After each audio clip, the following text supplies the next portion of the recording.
Parenting is tough. I don't think anyone will argue with me about that. But there is something in parenting that's turned into a heated debate.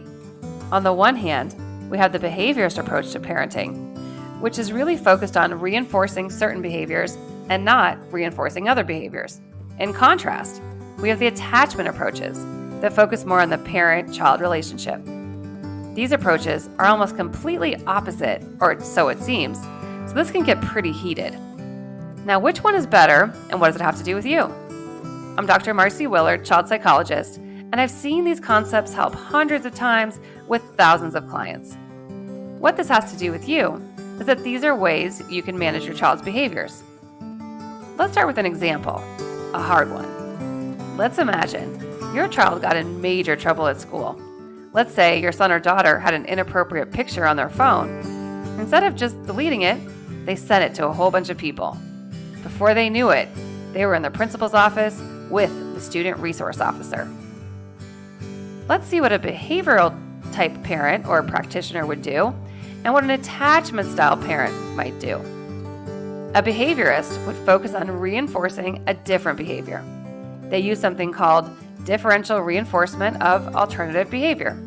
As it sounds, these therapists would focus on reinforcing the child for doing something positive instead of the behavior they were doing that got them into trouble. Maybe the child does community service, writes an apology, and demonstrates safe use of their phone. When that begins to happen, a behaviorist would reward the behavior and then say, okay, good, learning has happened. An attachment style practitioner would say the child would need to feel safe to respond appropriately. If the SRO and principal are being very harsh, the attachment style parent or practitioner would not expect much from the child in terms of compliance. They would focus instead on helping the child understand why they made this mistake and how it impacted other people. They would remind the child that he or she is a good person, even though they made a mistake. So which one's better? Here's what I've learned in decades as a parent and a psychologist. You really need both. The reason I ascribe to both the behavioral and relational approach is that one will fail without the other. If there aren't behavioral rewards and consequences, there's a lack of accountability. This is not how the real world works. In life, there are consequences for our behaviors, and we have to face them. That's just how it is. However, if you do not feel safe in your relationship with your parent or loved ones, you're going to have major mental health impacts that are extremely damaging. If the child is caught in a shame spiral, beating themselves up, feeling like a loser, they aren't learning any useful lessons. So as a parent, you really need both. Remember, in parenting, both behavior and relationships are important.